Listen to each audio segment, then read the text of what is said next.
Everyone সকলোকে এটি নতুন ক্লাছলৈকে স্বাগতম জনাইছো অলৰেডি তোমালোকে গম পাইছাই ইয়াতে আমাৰ কি হৈ আছে complete maths A to Z এটা সিৰিজ লঞ্চ হৈছে আৰু এই সিৰিজটোত আমি গোটেইখিনি মেথছে ধুনীয়াকৈ একদম সিস্টেমেটিক অৰ্ডাৰত টাইপ ওয়াইজ কোৱেশ্চন কৰিবলৈ ষ্টাৰ্ট কৰিছো ওকে আৰু একদম বেছি টাইম ওয়েষ্ট কৰা নাই কাৰণ এক্সাম বেছি দিন নাই ওকে ষ্টাৰ্ট কৰিছো তো আজিৰ ক্লাছত আমি কি আলোচনা কৰিম ইয়াতে তোমালোকে অলৰেডি গম পাইছা যে আমি লাষ্ট ক্লাছত নাম্বাৰ সিস্টেমৰ গোটেইকেইটা টাইপ অফ কোৱেশ্চন ডিসকাস কৰিছো তো নাম্বাৰ সিস্টেমত এতিয়া আমাৰ ফুল কনফিডেন্স আছে যে আমি কোৱেশ্চন ট্ৰাই কৰিব পাৰিমে আৰু লগতে মই কওঁ যি সকলে কৰা নাই প্ৰেক্টিস তাৰ কাৰণে ক্যাপসুলখন লৈ লোৱা টেবলেট এক্সামৰ আগ মুহূৰ্তত লোৱা টেবলেটটো লৈ লোৱা খোৱা ধুনীয়াকৈ যিকেইটা কোৱেশ্চন আছে ট্ৰাই কৰা লগতে আজিৰ ক্লাছত আমি কৰিব গৈছো এলসিএম এণ্ড এইচচিএফ এলসিএম এণ্ড এইচচিএফ কি আছে কেনেকুৱা ধৰণৰ কোৱেশ্চন আছে একদম সিলেক্টিভলি মানে চোৱা এই ক্লাছটোৰ কোনো ধৰণৰ এনেকুৱা ফিক্স পইণ্ট নাই যে এইটো 2 ঘণ্টা হ'বই লাগিব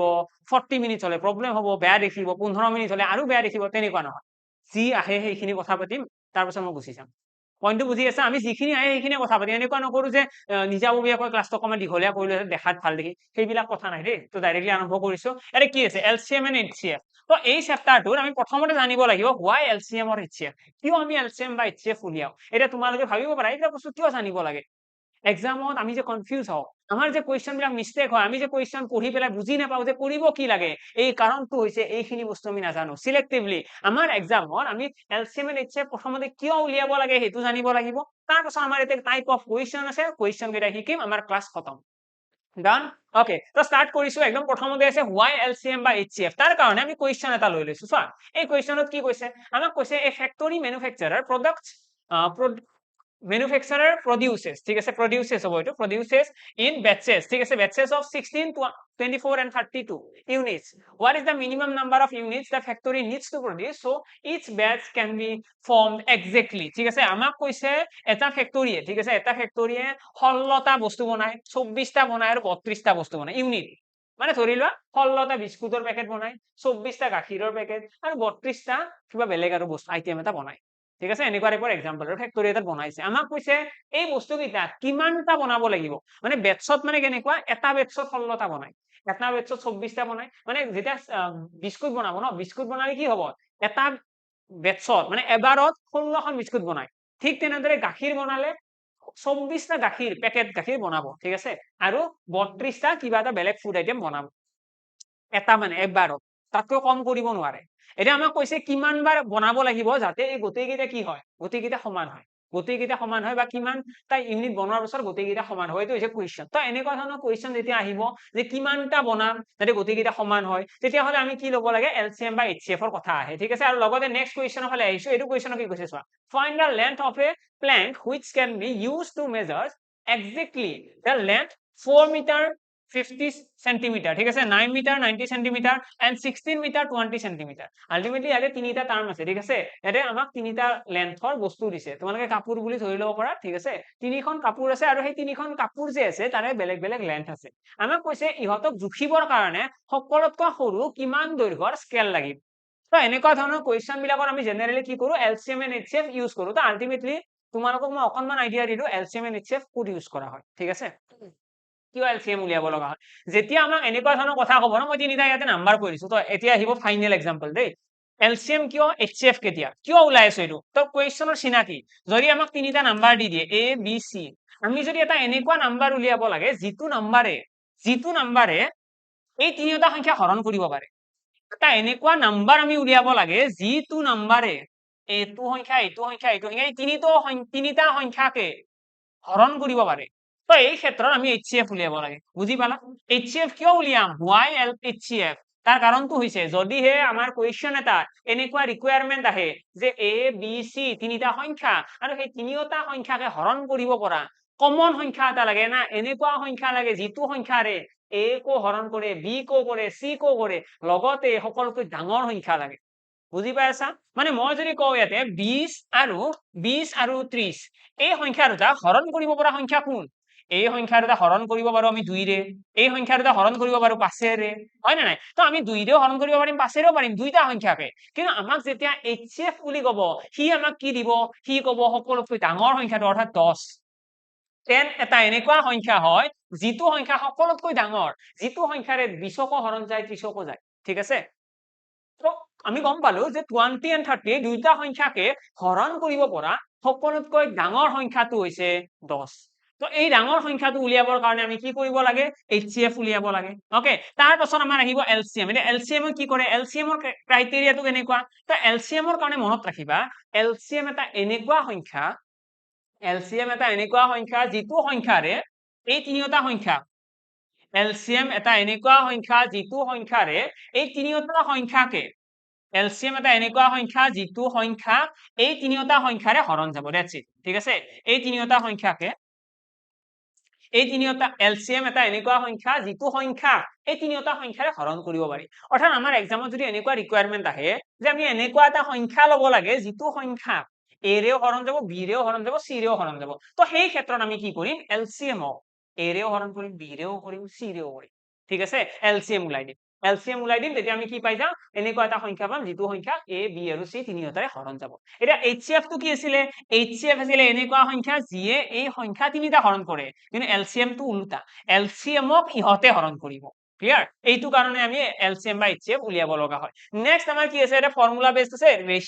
ৰেশিও ৰিলেটেড আছে ডিজিট বেসড আছে আৰু এনেকৈ কোৱেশ্চন কেইটামান আছে মই অকমান এতে থিওৰি লিখাই দিছো যাতে তোমালোকৰ এক্সামত কনফিউজন নহয় তো প্ৰথমতে থিওৰি খিনি লিখি লোৱা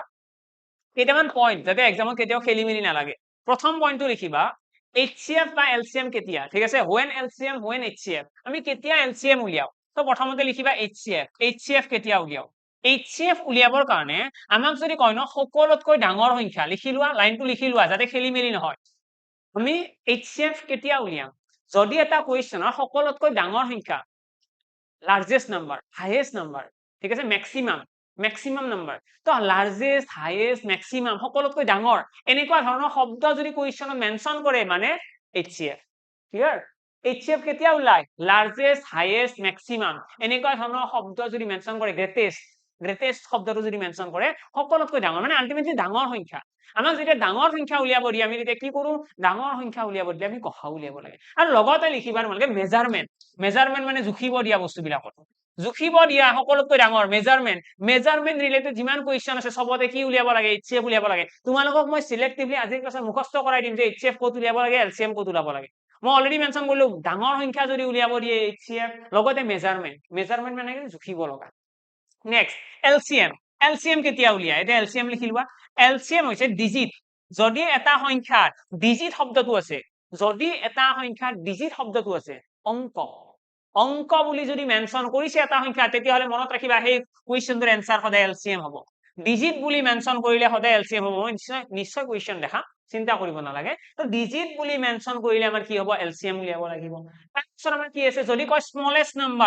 সকলোতকৈ সৰু সংখ্যা লিষ্ট নাম্বাৰ ঠিক আছে মিনিমাম নাম্বাৰ সৰু সংখ্যা সকলোতকৈ সৰু এনেকুৱা ধৰণৰ কথা যদি মেনশন কৰে মনত ৰাখিবা LCM উলিয়াব লাগে লগতে যদি তোমালোকক বেল ৰিং কৰাৰ কথা কয় বেল ঘড়ীৰ বেলটো বাজি আছে ঠিক আছে বেলেগ কিবা ৰিং কৰা বুলি কথা ক'ব পাৰে বেল ৰিং কৰি আছে বেলেগ কিবা ৰিং কৰি আছে এনেকুৱা ধৰণৰ কথা যদি কয় ঠিক আছে ঘণ্টা বাজি আছে তেনেকুৱা ধৰণৰ কুৱেশ্চন যদি এক্সামত আহে চকু মুজি ডাইৰেক্টলি LCM থাকিবনে মনত তো HCF ৰ কাৰণে মই ইয়াতে লিখি দিলো সকলো সংখ্যা মেজাৰমেন্টৰ কাৰণে কুৱেশ্চনত HCF ওলাবা সকলোতকৈ ডাঙৰ LCM ত কি ডিজিট স্মলেষ্ট নাম্বাৰ বেল ৰিং ঠিক আছে আৰু লগতে আহিব মুভিং ইন এ সাৰ্কুলাৰ পাথ ঠিক আছে মুভিং ইন এ সাৰ্কুলাৰ পাথ মানে এটা ঘূৰণীয়া পথত গতি কৰি থকা এনেকুৱা ধৰণৰ সিচুৱেচন যদি আহে তেতিয়াহলে আমি কি বুলি কম আমি কম হেতু LCM ঠিক আছে এইকেইটা হৈছে LCM আৰু HCF ৰ সিলেক্টিভ শব্দ আৰু এই শব্দকেইটা আমি জানিব লাগে সৰি মেথছ পঢ়াৰ টেকনিক হয় এটা আৰু এইটো আৰ্টটো তোমালোকে শিকিবই লাগিব এইটো এডপ্ট কৰিবই লাগিব যদি তোমালোকৰ এই আৰ্টটো আছে যদি তোমালোকে নিজকে এডপ্ট কৰিছা যে মেথছ কেনেকৈ পঢ়িব লাগে তোমালোকে কেতিয়াও এনেকৈ নোকোৱা যে 7 দিনৰ ভিতৰত পসিবল নহয় তোমালোকে 7 দিনৰ ভিতৰত কেতিয়াও এনেকৈ নোকোৱা যে 7 দিনৰ ভিতৰত পসিবলে নহয় তোমালোকে কবা 7 দিন বহুত সময়চোন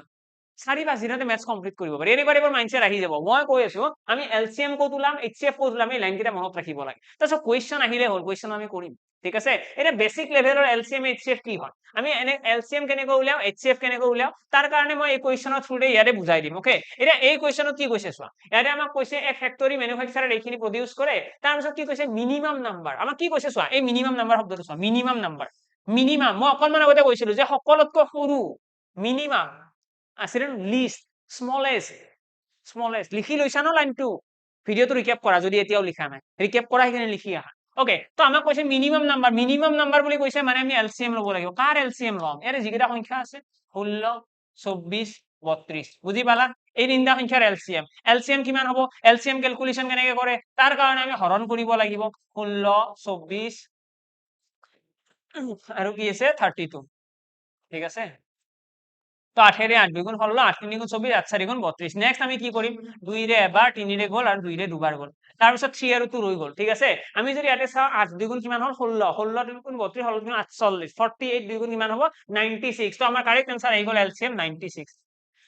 তো 96 টা ইউনিট কি কৰিব লাগিব বনাব লাগিব এক্স্যাক্টলি কিমানটা ব্যাচ বনাব লাগিব that each batches আমাক কৈছে how many units minimum number of units the factory needs to produce কিমানটা ইউনিট প্ৰডিউস কৰিব লাগিব 96 ইউনিট তো আশা কৰো সকলোৱে বুজি পালা যে এক্সামত আমি কোৱেশ্চন সলভ কেনেকৈ কৰো আমি কোৱেশ্চনত কিওয়াৰ্ড কিটা বিচাৰিম ন আমি কিওয়াৰ্ড কিটা বিচাৰি যাম যে এলসিএম কেতিয়া ওলাই মিনিমাম স্মলেষ্ট একদম লিষ্ট নাম্বাৰ তেনেকুৱা টাইপৰ কথা ক'লে আমি বেলেগ ভাবি নাথাকো আমি সিম্পলি এলসিএম ওলাই দিম নেক্সট আমাৰ কি আছে চোৱা নেক্সট এটো কোৱেশ্চন এটা কি কৈছে find the length of a plane which used to measure so measure শব্দটো আছে মেজারমেন্ট মেজারমেন্ট বুলি ক'লে কি উলিয়াই HCF এতিয়া বুজি পাইছা নে ম্যাথছটো কি আৰ্ট হয় ম্যাথছটো আৰ্ট কিয় হয় মই দুটা লাইন লিখাইছিলো সেই লাইন দুটা যোনে জানে তাৰ কাৰণে এই কোৱেশ্চনটো টান নহয় হল তাৰ কাৰণে এই লাইনটো টান নহয় এলসিএম কেনেকৈ ওলাই এলসিএম ওলোৱাৰ কাৰণে আমি কি কৰো এনেকুৱা এটা সংখ্যা লও যিটো সংখ্যাৰে এইকেইটা সংখ্যা হৰণ গৈছে ঠিক আছে এই তিনিটা সংখ্যা হৰণ গৈছে তেনেকুৱা এটা সংখ্যা লও ইয়াতে দেখিলো 8 ৰে তিনিটা গৈছে হৰণ কৰিলো দেন 2 ৰে দেখিছো 2 গৈছে আৰু 4 গৈছে আমি কি কৰিব লাগে আমি এনেকুৱা এটা সংখ্যা লব লাগে যিটো সংখ্যাৰে মিনিমাম দুটা সংখ্যা হৰণ যায় মিনিমাম দুটা সংখ্যা হৰণ কৰিলে আমি কাটিব পাৰো যদি দুটা সংখ্যা না যায় কাটিব নোৱাৰা এতিয়া ইয়াতে দেখিছো 2 and 4 হৰণ গৈ আছে তো আমি কি কৰিছো সিম্পলি 2 and 4 ডিভাইড কৰিছো তো ইয়াতে পাই গলো আমি 1 and লাষ্টত ফাইনালি পাই গলো 1 3 2 লাষ্টত এতিয়া দেখিছো 3 আৰু 2 তো হৰণ না যায় তো এখানে গোটেইখিনি পূৰণ কৰি দিছো এলসিএম বুলি ক'লে গোটেইখিনি পূৰণ আৰু এইচসিএফ বুলি ক'লে আমি সেই সংখ্যাটোহে লিখিম যিটো সংখ্যাৰে এইচসিএফ বুলি ক'লে আমি কি লিখিম এই সংখ্যাটোহে লিখিম যিটো সংখ্যাৰে এই তিনিটা সংখ্যা হৰণ গৈছে ঠিক আছে এইচসিএফ আৰু এলসিএম এৰ যোনটো ডিফাৰেন্স হয় সেই ডিফাৰেন্সটো এইটোৱে এৰে কি হয় এলসিএম বুলি ক'লে এই গোটেইখিনি আহিব সৰু চলি হ'ব পাৰে তাক চব লাগে হেনা টাইপৰ কথা এটো সৰু এনে এলসিএম তো বহুত সৰু ন লিষ্ট কমন মাল্টিপল অসমীয়াটো আৰু অসমীয়া নহয় সৰি অসমীয়াত কি ক'ব লঘিষ্ঠ সাধাৰণ গুণিতক এটা স্মলেষ্ট নাম্বাৰ হলে তাক কি লাগে গোটেইকেইটা সংখ্যা লাগে কিন্তু এইচসিএফ কি হয় highest common factor highest greatest ডাঙৰ সংখ্যা কিন্তু ডাঙৰ সংখ্যা বুলি যদিও মই কৈছো এইচসিএফ এ সিম্পলি আমাক এটা বা দুটাহে সংখ্যা বিচাৰে যে এনেকুৱা সংখ্যা কেইটা মোক দিয়া যিকেইটা সংখ্যা সবৰে তাতে আছে বুজি পাইছা মানে সেইটো বস্তু কয় মোক সেইটো বস্তু দিয়া তোমালোকে যিটো বস্তু সকলোৰে ঘৰত আছে সেইটো বস্তু দিয়া এনেকুৱা নহয় যে তোমাৰ তাতে কিবা স্পেসিফিক্যালি নতুন বস্তু এটা আছে সেইটো বস্তু মোক লাগে সেইটো নালাগে ঠিক আছে এভেইলেবল যোনটো বস্তু আছে সকল হয় আছে সেইটো বস্তু মোক দিলে হ'ল ওকে তো ইয়াতে 8 টো কি আছে 8 ৰে 16 হৰণ গৈছে 24 গৈছে 32 গৈছে তো সেইকাৰণে 8 টোকে আমি কি বুলি লৈছো 8 টো এটা সংখ্যা বুলি লৈছো ওকে নেক্সট চেক কৰিছো নেক্সট কোৱেশ্চন এটা এই কোৱেশ্চনত কি কৈছে এই কোৱেশ্চনত কৈছে মেজাৰমেন্টৰ কথা মানে কি লম মেজাৰমেন্টৰ কথা কোৱাৰ কাৰণে আমি ইয়াৰে এইচসিএফ লব লাগিব তো এইচসিএফ বুলি ক'লে কি উলিয়াব কাৰ এইচসিএফ উলিয়াব লাগিব ইয়াতে দেখিছো 4 মিটাৰ আৰু 50 সেন্টিমিটাৰ 1 মিটাৰত কিমান centimetre 1 metre is equal 100 centimetre অৰ্থাৎ 4 মিটাৰ মানে 400 প্লাস 50 অর্থাৎ 450 সেন্টিমিটার লগতে ইয়াতে কি হ'ব 990 সেন্টিমিটার লগতে ইয়াতে কিমান হ'ব 1620 সেন্টিমিটার আশা কৰো সকলোৰে ক্লিয়াৰ তো এই তিনিটা সংখ্যা মই লিখি ললো ওকে মই কিয় লিখিছো এইকেইটা সংখ্যা মই কি কৰিছো যেতিয়া আমাক এইচসিএফ উলিয়াব দিয়ে বা যিকোনো সংখ্যাৰ ক্যালকুলেশন কৰিব লাগে আমি বেলেগ বেলেগ ইউনিটত থাকিলে কৰিবলৈ বহুত দিগদাৰ হয় আমি ইউনিটটো এটা বনাই ল'ব লাগিব ইয়াতে মিটাৰ আছে সেন্টিমিটাৰ আছে ডাবল আছে ন আমি কি কৰিছো গোটেইখিনি সেন্টিমিটাৰ বনাই দিছো ঠিক আছে ইয়াতেও সেন্টিমিটাৰ এতিয়া এই গোটেইখিনি আমি কি উলিয়াব লাগে এইচসিএফ কেনেকৈ উলিয়াই এইচসিএফ উলিয়াবৰ কাৰণে সেম মেথড ইয়াতে যোনটো মেথড আমি দেখি আছিলো এই সেম মেথডটো আমি ফলো কৰিম আমি সেই সংখ্যা কেইটা লিখিম যিকেইটা সংখ্যাৰে ইয়াতে থকা গোটেইকেইটা সংখ্যা হৰণ গৈছে ওকে ডান তো তোমালোকে ট্ৰাই কৰিব পাৰিবা বুলি মই আশা কৰিছো সিম্পল হয় এইচসিএফ উলিয়াব লাগে ক্যালকুলেশন খিনি নিজৰ ফালৰ পৰা কৰি ল'বা ওকে নেক্সট কোৱেশ্চন আহিছো এইটো কোৱেশ্চন চোৱা এতিয়া এই কোৱেশ্চনটো কি কৈছে পুলিচম্যান at 3 different places on the ground blow a whistle কি বুলি কৈছে after every 42 second 60 second and 78 second okay okay তো এইটো কোৱেশ্চনত কি কৈছে চোৱা এই কোৱেশ্চনত আমাক ইয়াতে তিনিটা টাইম দিয়া আছে তোমালোকক মই অলৰেডি মেনশন কৰিছো যেতিয়া ঘড়ীৰ কটাৰ কথা ক'ব ঘন্টা কিবা সময় বাজি আছে কিবা সময়ৰ মূৰত কিবা এটা টাইম হৈ আছে বেল বাজি আছে এনেকুৱা ধৰণৰ কোৱেশ্চন যদি আমাক মেনশন কৰে তেতিয়াহ'লে মনত ৰাখিবা ইয়াতে সিম্পলি কি কৰিব লাগে এলসিএম অলৱেজ এলসিএম ইয়াতে বেলেগ আৰু সিচুৱেচনে নাই লসাগু মই অলৰেডি লিখিছিলো বেল ৰিঙিং ঘন্টা বাজি আছে সময়ৰ কথা যদি কয় কিবা এটা ডিউৰেচনৰ মূৰত সময় হৈ আছে বা মানুহে ঘূৰি আছে মুভিং ইন এ সাৰ্কুলাৰ পাথ মই কৈছিলো ঘূৰণীয়া পথত মানুহে গতি কৰি আছে তো ইয়াতে কি কৈছে চোৱা ইয়াতে কৈছিলে যে মানুহ কিছুমানে কি কৰিছে থ্ৰী ডিফাৰেন্ট প্লেছৰ পৰা গ্ৰাউণ্ড এখনত ঘূৰি আছে ন ঠিক আছে what time they whistle again together আমাক কিমান টাইমত একেলগে বজাব বুলি কৈছে যদি 9:30 একেলগে বজাইছিল তো প্ৰথমতে এলচিএম ল'ব লাগিব 42 60 আৰু 78 কিমান আহিব 42 60 78 আমাৰ এলচিএম কিমান আহিব তো এলচিএম যদি আমি এতিয়া ক্যালকুলেট কৰো মই এটা দেখাই দিছো 42 60 78 তো আহিব এটা 2 ৰে কাটি দিয়া 2 ৰে কাটিলে 2 1 দেন 30 দেন ইয়াতে আহিব 3 9 ঠিক আছে নেক্সট কিহেৰে যাব 3 ৰে কাটিব পাৰিবা 3 7 যা 21 3 10 যা 30 3 13 যা আৰু যাব নেকি আৰু তো নাযায় চাগে ন আৰু নাযায় কাৰণ 7 আৰু 30 মৌলিক সংখ্যা প্ৰাইম নাম্বাৰ তো এতিয়া যদি আমি এইখিনি ক্যালকুলেট কৰো কিমান হ'ব 10 7 গুণ 70 70 3 গুণ 210 210 2 গুণ কিমান হ'ব 420 420 13 গুণ কিমান হ'ব 420 পূৰণ 13 420 into 13 তো আমাৰ কারেক্ট आंसर তো আহি যাব 13 2 গুণ 26 6 হাতে গেল 2 13 4 গুণ 41 50 5060 ঠিক আছে তো 5060 কি হয় এৰে যোনটো 5060 আহিছে এটো হৈছে সেকেন্ড এইটো হৈছে সেকেন্ড আমাক কি কৈছে আমাক কোৱেশ্চনত ইয়াতে কৈছে যে যদি 9:30 বজাত কিয়তে একেলগে বজাইছিল আৰু কেতিয়া বাজাব আৰু কেতিয়া নেক্সট টাইম একেলগে বজাব তো এইটো হৈছে সেকেন্ড ইমান সেকেন্ড পাছৰ আমি সেকেন্ডটো কি কৰিম প্ৰথমতে মিনিটলৈকে কনভাৰ্ট কৰি দিও 60 ৰে হৰণ কৰি দিয়া 6 ৰে গুচি গল 6 ৰে এটো কিমান হৈ যাব 6 6 গুণ 6 ৰে 6 বাৰ তো নাযায় বাৰু কিমান হ'ব 6 8 গুণ 48 49 2 26 থাকি গল 26 তো নাযাব চাগে ন 26 নাযাব তো নেক্সট কিহেৰে হৰণ কৰিব পৰা যায় এটো সেকেন্ডত কনভাৰ্ট নহব বাৰু চাই লও আমি যদি 2 ৰে কাটি দিও 2 ৰে কাটি দিলে কিমান হ'ব 2 ৰে কাটি দিলে নে ক্যালকুলেশন মিস্টেক হৈছে নেকি 13 গুণ 26 6 8 তোমাৰ থাকি গল 2 এটা 52 আচ্ছা এটো ক্যালকুলেশন মিস্টেক হৈছে এটো 54 আহিব ন 54 আহিব 13 4 যা 52 ন এটা যদি 6 ৰে এটো কাটি দিও কিমান হ'ব 6 9 যা 6 9 যা 54 6 1 যা 6 অৰ্থাৎ 91 মিনিট অৰ্থাৎ যদি 9:30 যদি বাজিছিল 91 মিনিট পাছত বাজিব আকৌ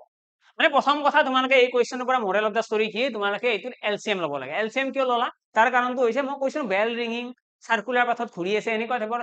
সিচুৱেশন যদি আহে তেতিয়া হলে কি হয় সদায় আমি এলসিএম লম আৰু ইয়াতে হুইসেল বজাইছে একে কথা বেল বজোৱা হুইসেল বজোৱা ঠিক আছে হুইসেল বজোৱা একে কথা পুলিচে হুইসেল বজাইছে কিমান সময় মূৰত 42 সেকেন্ড 60 সেকেন্ড আৰু 78 সেকেন্ডৰ মূৰত তো আমি লাষ্টত গম পালো যে 91 মিনিটৰ পিছত একেলগে বাজিব 91 মিনিটস মানে কিমান 1 ঘন্টা 31 মিনিট হয় নাই 60 মিনিটস প্লাস 31 মানে 60 মানে কিমান 1 hour 31 মিনিট পাছত 9:30 বজাত বজাইছিল একেলগে তাৰে পিছত 1 ঘন্টা পিছত 10:30 মানে 11টা 1 11 1 11টা 1 কি হ'ব 11টা 1 হিয়তে আৰু একেলগে হুইসেল বজাব বুজি পালা 11টা 1 হিয়তে আকৌ একেলগে হুইসেল বজাব এইখিনি হৈছে আমাৰ বেসিক লেভেলৰ কোৱেশ্চন যোনকেইটা এক্সামত আহে মই ইয়াতে সিলেক্টিভলি এক্সামত অহা কোৱেশ্চন কেইটা পঢ়াই আছো যদি তোমালোকৰ ইয়াত কৈ একদম এলসিএম কেনেকে উলিয়াই ইয়াত কৈ বেছি যাব লগা আছে এলসিএম এৰ এইচসিএম এৰ এখন প্লেলিষ্ট বনোৱা আছে বেলেগ কৈ ইয়াৰ আগতে কৰাইছিল বহুত আগতে হেতু চাই ল'ব পাৰা ঠিক আছে ওকে নেক্সট আহিছো নেক্সট কোৱেশ্চন হলে এটা নেক্সট আমাৰ আইছে কোৱেশ্চন এটো কি আছে চোৱা এটা আমাৰ কৈছে দা HCF of two number is 12 and their LCM is 360 find the numbers আমাৰ সংখ্যা কেইটা উলিয়াব দিছে আমাক দুটা সংখ্যাৰ মই এটো কোৱেশ্চন কিয় সিলেক্টিভলি লৈছো আমাৰ এক্সামত এটা কোৱেশ্চন আহে ঠিক আছে সেই কোৱেশ্চন হৈছে ফৰ্মুলা বেসড কোৱেশ্চন ফৰ্মুলাৰ লগত জড়িত কোৱেশ্চন মই অলৰেডি তোমালোকক দেখাই আহিছো অলৰেডি তোমালোকক মই দেখাইছো যে কি আছে অলৰেডি মই দেখাইছো এটো ফৰ্মুলা বেসড কোৱেশ্চন আমাৰ আহিব নেক্সট টাইপত এৰে চোৱা এটো ফৰ্মুলা বেস মানে ফৰ্মুলাৰ লগত জড়িত যেটো কোৱেশ্চন আছে এটো আছে আমাৰ দ্বিতীয় খণ্ডৰ কোৱেশ্চন তো সেকেন্ড পাৰ্টত যোনটো দ্বিতীয় খণ্ডৰ কোৱেশ্চন আছে এটো কেনেকৈ কৰে মনত ৰাখিবা যিকোনো দুটা ক্ষেত্ৰত ফৰ্মুলাটো লিখি ৰাখা in case of two number এইটো কোৱেশ্চন এডিআৰি পইণ্ট অফ ভিউৰে বহুত বেছি ইম্পৰ্টেন্ট হয় ভালকৈ চাবা in case of two number কি হ'ব in case of two number আমাৰ এক্সামত কোৱেশ্চন আহিব in case of two number A and B দুটা সংখ্যাৰ ক্ষেত্ৰত অনলি দুটা সংখ্যাৰ ক্ষেত্ৰতহে এই যেটো ৰুল আছে এই ৰুলটো ফুলফিল হ'ব আদাৰৱাইজ নহয় দুটা সংখ্যাৰ ক্ষেত্ৰত কি ৰুল আছে এই সংখ্যা দুটাৰ যেটো পূৰণফল এই সংখ্যা দুটাৰ যেটো পূৰণফল এই পূৰণফলটো কাৰ সমান এই সংখ্যা দুটাৰ পূৰণফলটো হিহতৰ এলসিএম আৰু হিহতৰ HCF ৰ মাল্টিপলছৰ সমান ঠিক আছে প্ৰডাক্টৰ সমান তো কথাটো হল আমাৰ যদি দুটা সংখ্যাৰ কথা কয় আমাৰ যদি এক্সামত দুটা সংখ্যাৰ কথা কয় যিকোনো দুটা সংখ্যা কিন্তু তিনিটা সংখ্যাৰ ক্ষেত্ৰত এই ফৰ্মুলাটো ভ্যালিড নহয় দুটা নাম্বার দি দিছে সাপোজ মই কৈ দিলো 10 and 15 10 and 15 এই সংখ্যা দুটা আমাক দি দিছে আৰু কৈছে এই সংখ্যা দুটাৰ এলসিএম হৈছে ধৰি লোৱা সাপোজ মই কৈ দিলো 30 সাপোজ নহয় হয়ে বাৰু এলচিএম হৈছে আমাৰ 30 আৰু এইচচিএফ আমাৰ দিয়া আছে ইয়াতে 5 এইচচিএফ হৈছে 5 এতিয়া এইখিনি তোমালোকে ক্যালকুলেট কৰিলে গম পাবা যে এইটো 5 আৰু 30 হয় নেক্সট কথাটো হ'ল যদি আমাৰ এক্সামত এনেকুৱা সিচুৱেচন আহে আমাৰ যদি এক্সামত সিচুৱেচন আহে যে এইটো সঁচা নে মিছা ফৰ্মুলাটো সো আমাক কৈছিলে দুটা নাম্বাৰ 10 and 15 এই সংখ্যা দুটাৰ আমাৰ এলচিএম কিমান কৈছে 30 আৰু এইচচিএফ কৈছে 5 এতিয়া এই বস্তুখিনি ফৰ্মুলাটো বহাই দিলে কি হ'ব চোৱা এটা সংখ্যা আছিলে 10 আনটো আছিলে 15 ঠিক তেনেদৰে এলচিএম পূৰণ এইচচিএফ এটা সংখ্যা আছিলে কিমান এলচিএম আছিলে 30 আৰু এইচচিএফ আছিলে 5 পূৰণ কৰি পেলাই দেখিলো 5 3 15 150 আহিব ইয়াতেও আমি পূৰণ কৰি দেখিলো 150 আহিব ফাইনালি আমি গম পালো যে দুটা সংখ্যাৰ ক্ষেত্ৰত LCM into HCF equal a into b টো কাৰেক্ট ঠিক আছে তো এই বস্তুটো আমি এক্সামত কি ক'ব এক্সামত আমাক ক'ব যে দুটা সংখ্যা আছে আৰু সেই সংখ্যা দুটাৰ এটা সংখ্যা 10 সিহঁতৰ এলচিএম হৈছে 30 এলচিএম 30 এইচচিএফ হৈছে 5 ফাইন্ড দ্য আদাৰ নাম্বাৰ আমাক আনটো সংখ্যা উলিয়াব দিব তো এই ক্ষেত্ৰত আমি কি কৰিম যেতিয়া আনটো সংখ্যা উলিয়াব দিব আমি ইয়াতে কি লিখিব লাগিব আমি ইয়াতে তো 150 লিখিছো কিন্তু ইয়াতে b লিখিব লাগিব এটা 10 এৰে যদি এইটো শূন্যটো কাটি দিও 5 3 গুণ কি 15 হৈ নাযাব জানো ইয়াতে 15 হৈ যাব তো অৰ্থাৎ কাৰেক্ট আনসাৰ b ইকুৱেল কিমান আহি গল 15 পইণ্টটো বুজিলা এক্সামত কি হ'ব আমাক এটা ভ্যালু দিয়া থাকিব আনটো উলিয়াব দিব তো আমি ইজিলি উলাব পাৰিম আৰু লগতে এটা ইম্পৰ্টেন্ট কনসেপ্ট এটা আছে যেটো তোমালোকক জেনাৰেলি কোনো নিহিকায় কিন্তু মই ইয়াতে শিকাই দিও যাতে এক্সামত কেতিয়াও খেলিমেলি নহয় মনত ৰাখিবা ইয়াতে যোনটো সিৰিজ স্টাৰ্ট হৈছে এই সিৰিজৰ পৰা ট্ৰাই কৰিছো গোটেইখিনি কুৱেশ্যন কমন পৰক গোটেইখিনি কুৱেশ্যনৰ কনসেপচুৱেলি ষ্ট্ৰং থাকা গোটেইখিনি কুৱেশ্যনতে যাতে কাৰো খেলিমেলি নহয় যি আছে সেইখিনি জাস্ট ডিসকাশন কৰি আছো কাৰণ এক্সামৰ আগত তোমাৰ অলাগতিয়াল কুৱেশ্যনৰ কথা পাতি লাভেই নাই এনেই আৰু টান কুৱেশ্যন কৰি আছো বোলে এক্সামত গৈ পেলাই নাহিলে এইবিলাক সেইটো কৰিতো লাভ নাই তো ইয়াতে আমি দেখি আছো if the HCF of 2 number is 12 আমাক কৈছে দুটা সংখ্যাৰ এইচচিএফ 12 আৰু সংখ্যা দুটাৰ এলচিএম দিয়া আছে তোমালোকে মনত ৰাখিবা এইটো বহুত ডাঙৰ কিৱৰ্ড হয় এইটো পইণ্ট মনত ৰাখা মানে তোমালোকৰ বহুত এডভান্টেজ দুটা সংখ্যাৰ ক্ষেত্ৰত ঠিক আছে যিকোনো দুটা সংখ্যাৰ ক্ষেত্ৰত আমাৰ যোনটো এলচিএম থাকে ঠিক আছে এলচিএম যেটো আছে মই দুটা সংখ্যাৰ ক্ষেত্ৰত বুলি মেনশন কৰিছো ইন কেস অফ 2 নাম্বাৰ আমাৰ যোনটো এলচিএম থাকে এলচিএমৰ ভিতৰত সদায় মনত ৰাখিবা এইচচিএফ টো সোমাই থাকে আৰু দুটা ফ্যাক্টৰস থাকে এলচিএমৰ ভিতৰত কি থাকে নেক্সট টাইম যদি এইটো কোৱেশ্চন মই যদি কেতিয়াবা কওঁ ন কেতিয়াবা যদি কোৱেশ্চন কৰো যে এলচিএমৰ ভিতৰত কোন থাকে তোমালোকে ডাইৰেক্টলি ক'ব লাগিব এইচচিএফ থাকে এনেকুৱা টাইপৰ এলচিএমৰ ভিতৰত কোন থাকে এইচচিএফ থাকে ঠিক আছে এলচিএম টোৰ ভিতৰত এইচচিএফ থাকে আৰু দুটা ফ্যাক্টৰস থাকে তো আমি এই বস্তুটো যদি মনত ৰাখো আমাৰ কাৰণে এইটো কোৱেশ্চন ইজি চোৱা এই কোৱেশ্চন আমাক এলচিএম কিমান দিছে 360 এলচিএম আমাক কিমান দিছে 360 এতিয়া মই জানো ভালদৰে যে এলচিএম 360 হলে ইয়াৰে ভিতৰত এইচচিএফ থাকিব এইচচিএফ মানে কিমান 12 আছে ন এইচচিএফ দা এইচচিএফ অফ 2 নাম্বাৰ দুটা সংখ্যাৰ গসাও হৈছে 12 এতিয়া 12ৰ লগত কিবা এনেকুৱা এটা সংখ্যা পূৰণ কৰিব লাগিব কৰিলে যদি 360 ওলাই কি পূৰণ কৰিম 30 ঠিক আছে 12 3 গুণ 37 আৰু শূন্যটো আহি গল তো আলটিমেটলি আমি গম পালো যে আমাৰ সংখ্যাটো আমি যোনটো এলচিএম আছে এলচিএমটো ভাঙি পেলাই লিখিছো ঠিক আছে এলচিএমটোক মই কি কৰিছো ভাঙি পেলাই লিখিছো ওকে 12 পূৰণ 30 এতিয়া নেক্সট আমাৰ কাম কি থাকিব আমিতো কি কৰিব লাগে আমি জেনাৰেলি যোনটো এলচিএম আছে তাক তিনিটা সংখ্যা ভাঙিব লাগে যদিহে আমাক দুটা সংখ্যাৰ কথা কয় আমাক কৈছে if the HCF of 2 numbers so আমাক 2 নাম্বাৰ বুলি কৈছে দুটা সংখ্যা বুলি কোৱা কাৰণে আমি কি কৰিছো দুটা ফ্যাক্টৰ লৈছো ওকে এতিয়া আমি কি কৰিব লাগিব এই যোনটো 30 আছে এই 30 টো কো প্ৰাইম নাম্বাৰত ভাঙিব লাগিব কি হয় কো প্ৰাইম নাম্বাৰ কো প্ৰাইম হৈছে সহমৌলিক সংখ্যা ইয়াৰে মিনিংটো হৈছে বা ইয়াৰে কামটো হৈছে কো প্ৰাইম দুটা এনেকুৱা সংখ্যা যি দুটা সংখ্যা কোনো উমৈহতীয়া সংখ্যাৰে হৰণ নাযায় অৰ্থাৎ মই যদি কওঁ 4 আৰু 9 4 আৰু 9 হৈছে দুটা সহমৌলিক সংখ্যা কাৰণ 4 আৰু 9 এই দুটা সংখ্যাকে কোনো এটা সংখ্যাৰে হৰণ নাযায় তোমালোকে 4 ক 2 ৰে হৰণ কৰিব পাৰিবা কিন্তু 2 ৰে তো 9 নাযায় বুজি আছা মই যদি কওঁ 5 আৰু 10 এই দুটা সহমৌলিক নহয় কাৰণ 5 কো 5 ৰে হৰণ যায় 10 কো 5 ৰে হৰণ যায় মানে এটা এনেকুৱা সংখ্যা আছে 5 যিটোৰে দুইটা সংখ্যাকে হৰণ কৰিছে সেইটো পসিবল নহয় আমি এনেকুৱা এটা সংখ্যা লব লাগে যিটো সংখ্যা উমৈহতীয়া সংখ্যাৰে হৰণ নাযায় সেই সংখ্যাটো আমি কি বুলি কম সহমৌলিক সংখ্যা কো প্ৰাইম নাম্বাৰ তো ইয়াতে 12 ৰ লগত আমি 30 টো কি কৰিম 30 টোক আমি দুটা সংখ্যা ভাঙি দিম এনেকৈ 12 পূৰণ এটো কেনেকৈ ভাঙিবা 5 * 6 ঠিক আছে 5 * 6 কাৰণ 5 * 6 দুটা এনেকুৱা সংখ্যা যি দুটা সংখ্যা কোনো উমৈহতীয়া সংখ্যাৰে হৰণ নাযায় ওকে বেলেগ আৰু ইয়াৰে ভাঙিব পাৰিবা জানো বেলেগ ভাঙাৰ প্ৰয়োজন নাই এতিয়া আমি নেক্সট কি কৰিম আমি অপচনত চেক কৰিব লাগিব ইয়াক আমি 30 আমি এনেকৈ ভাঙিব পাৰিম ন 30 যদি আমি এনেকৈ ভাঙো 12 পূৰণ 2 পূৰণ 15 ঠিক আছে 30ক যদি 15 দ্বিগুণ 30 ভাঙি দিও প্ৰবলেমটো একো নহয় ভাঙিবতো পাৰিম আৰু নেক্সট কি ভাঙিব পাৰিম 3 10 গুণ 30 এইটো ভাঙিব পাৰিম 12 পূৰণ 3 পূৰণ 10 এইটোতো পাৰিম 3 10 গুণ 30 মানে আলটিমেটলি মই কি ক'ব বিচাৰিছো আমাৰ যোনটো এলচিএম আছে এলচিএম ইকুৱেল কি হয় এইচচিএফ ইনটু a ইনটু b দুটা সংখ্যাৰ কাৰণে ইয়াতে দুটা আহিছে তো এইচচিএফ টো মই উলাই লিখিলো ঠিক আছে 12 লিখিলো 12 লগত কি পূৰণ কৰিলে 360 হ'ব কাৰণ এলচিএম তো 360 ন তো 12 পূৰণ 30 দেন 30ক আমি কেনেকে ভাঙিব পাৰিম 5 পূৰণ 6 2 পূৰণ 15 3 পূৰণ 10 তো এইখিনি আমি ভাঙিব পাৰিম এতিয়া আমাৰ এক্সামৰ আমি কুৱেশ্যনৰ যোনটো এনসাৰ থাকিব সেই এনসাৰটো চেক কৰিব লাগিব যে এনসাৰটো আমাক কি কৈছে আমাক কৈছে ফাইন্ড দা নাম্বাৰছ আমাক কৈছে সংখ্যা কেইটা উলিওৱা তো সংখ্যা কেইটা কেনেকে উলিয়াম মনত ৰাখিবা ইয়াতে যোনটো ফেক্টৰ আছে এই ফেক্টৰৰ লগত HCF টো পূৰণ কৰিলে আমি সংখ্যা কেইটা পাই যাম ঠিক আছে HCF ৰ লগত ফেক্টৰ কেইটা পূৰণ কৰিলে আমি এনসাৰ কেইটা পাই যাম অৰ্থাৎ 12 ৰ লগত 5 পূৰণ কৰি দিয়া 12 5 গুণ 60 আৰু 12 6 গুণ 72 তাৰ পাছত আমাৰ কি হ'ব এইটো 12 2 গুণ কিমান আছে 24 আৰু 12 কিমান আছে 15 গুণ তো 12 15 গুণ কিমান হ'ব 12 5 গুণ 60 আৰু 120 180 তাৰপিছত কি আছে 12 3 গুণ 36 আৰু 12 10 গুণ 120 তো আমাৰ তিনিটা পেয়াৰ হৈছে আমি ইয়াতে তিনিটা গোট পাইছো এই তিনিযোৰ সংখ্যা আমাৰ হ'ব পাৰে সম্ভাৱনীয় সংখ্যা হৈছে এই তিনিটা আমাক কৈছে ফাইন্ড দা নাম্বাৰছ তো সম্ভাৱনীয় সংখ্যা সেইকেইটাৰ যোনটো অপচনত আছে যোনটো কাৰেক্ট অপচন তোমালোকে বিচাৰি পোৱা এই তিনিটাৰ কোনোবা এটাহে থাকিব সেইটো আমাৰ কাৰেক্ট এনসাৰ হৈ যাব এতিয়া তোমালোকৰ চাই গোটেইখিনি খেলি মেলি লাগিছে মই আকৌ এবাৰ কৈ দিছো তোমালোকে জাষ্ট এই লাইনটো মনত ৰাখিব লাগে LCM ৰ ভিতৰত কোন থাকে কোৱা LCM ৰ ভিতৰত HCF থাকে আৰু লগতে দুটা উৎপাদক থাকে যদি এই দুটা সংখ্যাৰ কথা কয় আৰু এই সিচুৱেচনটো দুটা অংকৰ ক্ষেত্ৰতহে আমি ইউজ কৰিবা আদাৰৱাইজ ভুল হৈ যাব দুটা অংকৰ ক্ষেত্ৰত কি হ'ব LCM ৰ ভিতৰত HCF থাকিব LCM ৰ ভিতৰত HCF আৰু লগতে দুটা সংখ্যা থাকিব এতিয়া এই যে দুটা সংখ্যা আছে এই দুটা সংখ্যাৰ লগত আমি কি কৰিম HCF পূৰণ A আৰু HCF পূৰণ B ঠিক আছে এতিয়া HCF ৰ লগত যদি A পূৰণ কৰো কি হ'ব HCF ৰ লগত A পূৰণ কৰিলে এটা সংখ্যা পাম আৰু HCF ৰ লগত B পূৰণ কৰিলে এটা সংখ্যা পাম এতিয়া কেনেকৈ এইটো ব্ৰেকআউট কৰিছো মই জানো যে LCM 360 টো কেনেকৈ ভাঙিছো যে 12 পূৰণ কিবা এটা হয় 12 পূৰণ কিবা এটা কাৰণ HCF থাকে ন 30 টো মই এনেদৰে ভাঙিছো যে সহমৌলিক সংখ্যা হয় সহমৌলিক মানে কি যাতে এই সংখ্যা দুটাৰ উমৈহতীয়া গুণিতক নাই মানে এই সংখ্যা দুটা কোনো এটা সংখ্যাৰে হৰণ যাব নোৱাৰে এতিয়া তোমালোকে যদি চোৱা 3 আৰু 10ক কিবাৰে হৰণ কৰিব পাৰিবা জানো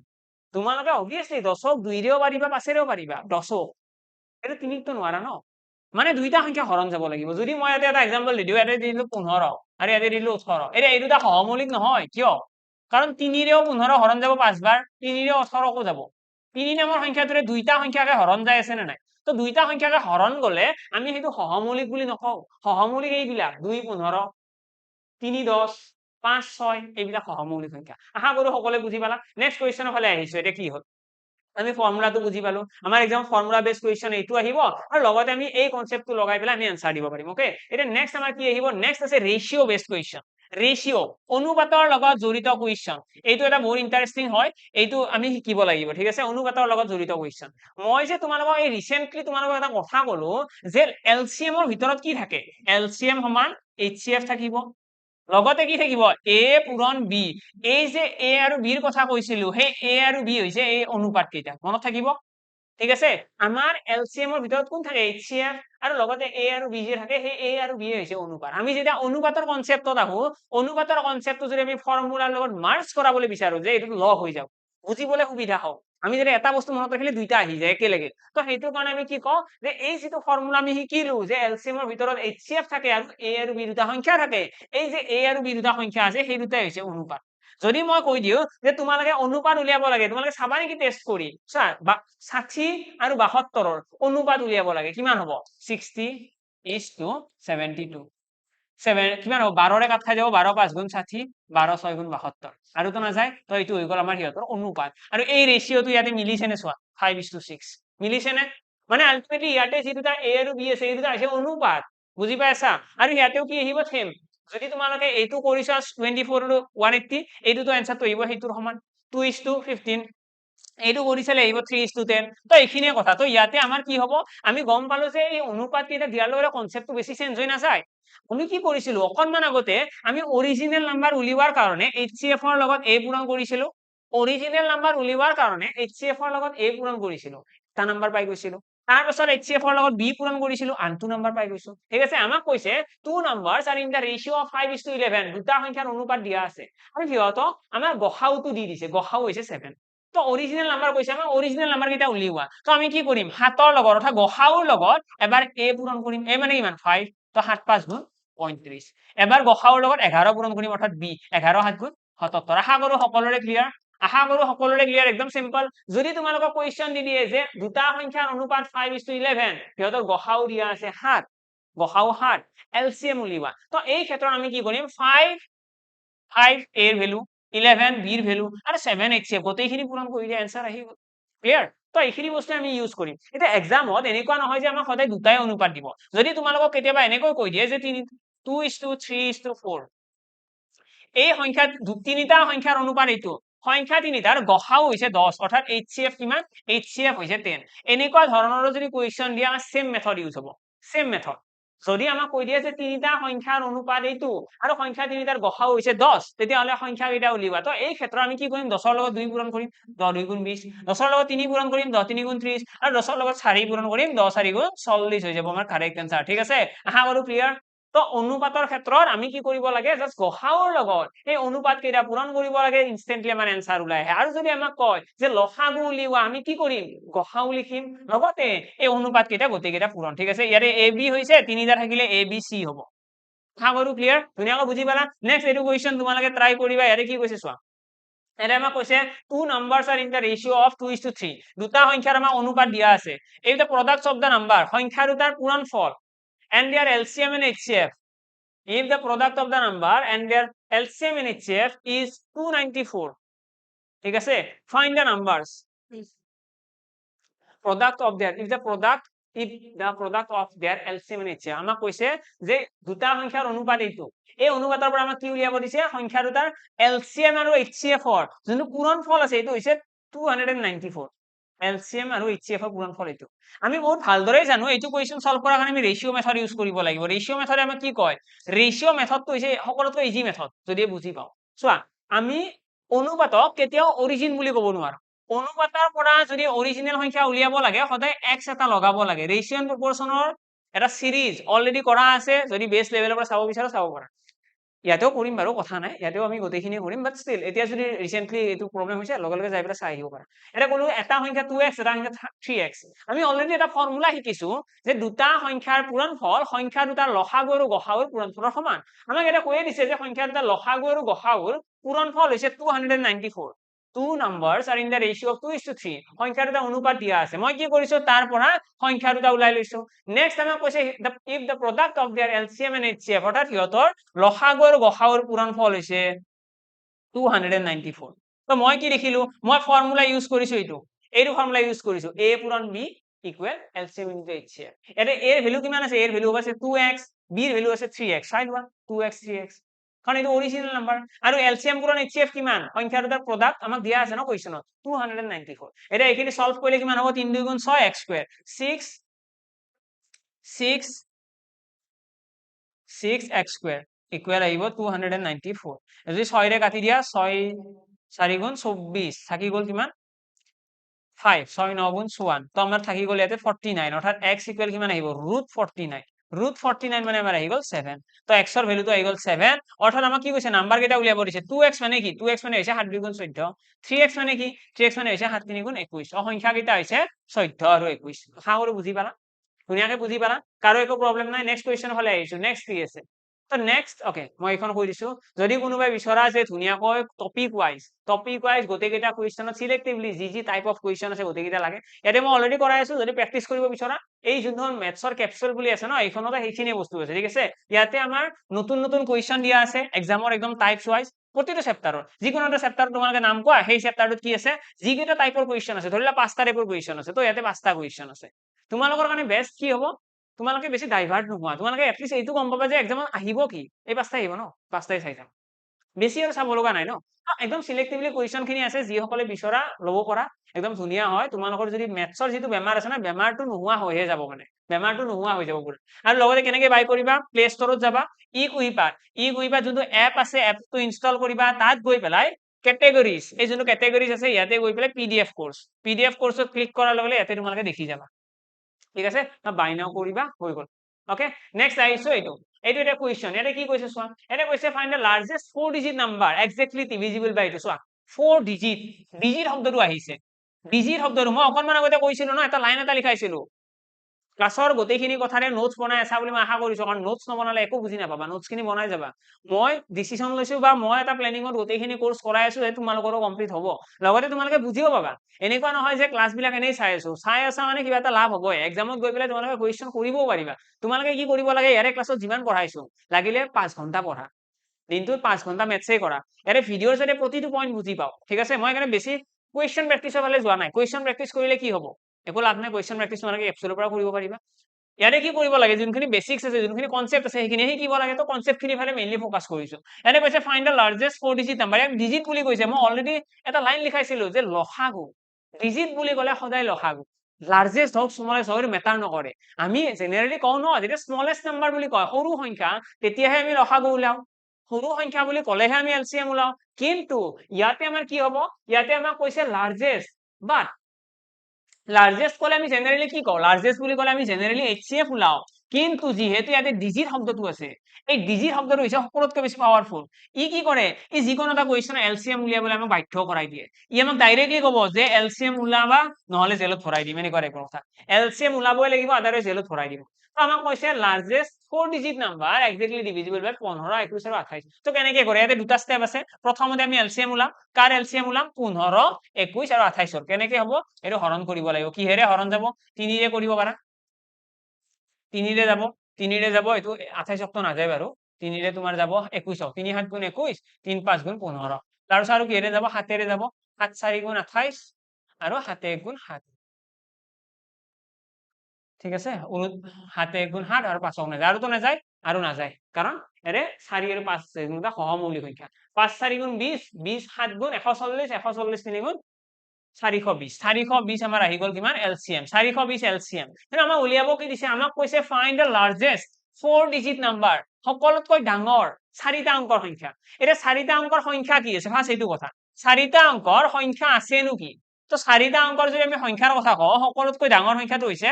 9999, ক্লিয়াৰ। 4টা অংকৰ সকলোতকৈ ডাঙৰ সংখ্যাটো হৈছে এইটো। এতিয়া আমি কি কৰিম, আমি এই সংখ্যাটোক 420ৰে হৰণ কৰিম, হৰণ কৰি যিটো এনসাৰ আহিব, যিটো ভাগশেষ আহিব, সেই ভাগশেষটো 9999ৰ পৰা বিয়োগ কৰি দিম, দ্যাটছ ইট। আমি মাইনাছ কৰি দিব লাগিব ভাগশেষটো, ৰিমাইণ্ডাৰ। তোমালোকে এনেকে মনত ৰাখা যে আমি কি কৰিম, 420ৰে সকলোতকৈ ডাঙৰ সংখ্যা হৈছে ন, 4টা অংকৰ লাৰ্জেষ্ট নাম্বাৰ অফ 4 ডিজিট, 4টা অংকৰ সকলোতকৈ ডাঙৰ সংখ্যা। আৰু এই ডাঙৰ সংখ্যাটোক আমি 420ৰে হৰণ কৰি যিটো ৰিমাইণ্ডাৰ পাম, সেই ৰিমাইণ্ডাৰটো কাৰ পৰা বিয়োগ কৰিম, আমি সেই সংখ্যাটোৰ পৰা বিয়োগ কৰি দিম। ঠিক আছে, 9999ৰ পৰা বিয়োগ কৰি দিম। তো হৰণ কৰিলে কি আহিব, 420 2 গুণ আমাৰ আহিব 840, 840টো বিয়োগ কৰিলে ইয়াতে আহি গ'ল 9, ইয়াতে আহি গ'ল 5, ইয়াতে আহি গ'ল 1 আৰু ইয়াতে 9। 1599ক আমি যদি 4ৰে হৰণ কৰো, 4 4 গুণ 16, 4 বাৰ নাযায়, 3 বাৰ যাব। তো 3 গুণ 1260, 1260 ইয়াতে বিয়োগ কৰিলে ইয়াতে আহিব 9, ইয়াতে আহি গ'ল 3, ইয়াতে আহি গ'ল 3। তো 339 আহিছে, অৰ্থাৎ 339 আমি কি কৰিম, ইয়াতে বিয়োগ কৰিম। ওকে, 339 আমি বিয়োগ কৰি দিম। 9 গুচি গ'ল, 0 আহি গ'ল, ইয়াতে থাকি গ'ল 6, ইয়াতে থাকি গ'ল 6 আৰু ইয়াতে থাকি গ'ল 9। আশা কৰো বুজি পালা। 9660 আমাৰ কাৰেক্ট এনসাৰ। আমাক কৈছে লাৰ্জেষ্ট নাম্বাৰ অফ 4 ডিজিট, তো কাৰেক্ট এনসাৰ আহি যাব এইটো 96660। ঠিক আছে, এইটোৱে। ওকে, নেক্সট কুৱেশ্যনৰ ফালে আহিছো। নেক্সট কি কুৱেশ্যন আছে চোৱা, 4 ডিজিট, ডিজিট বুলি ক'লে তোমালোকে এতিয়া বুজি পালা কি কৰিব লাগে, কেনেকে কৰিব লাগে, গোটেইখিনি কথাই বুজিবা। নেক্সট কুৱেশ্যনৰ ফালে আহিছো। নেক্সট আমাৰ ডিজিটৰ পাছত আহিব এইটো কুৱেশ্যন। এটা কি কৈছে, find the greatest number that will, এইটো চোৱা, এইটো তোমালোকে চাই গ'লে দেখিবা, এইটো ডিভাইড ইমান ইমান ইমান লিভিং দ্য সেম, এটা ডাঙৰ শব্দ এটা আছে, ৰিমাইণ্ডাৰ, ভাগশেষ।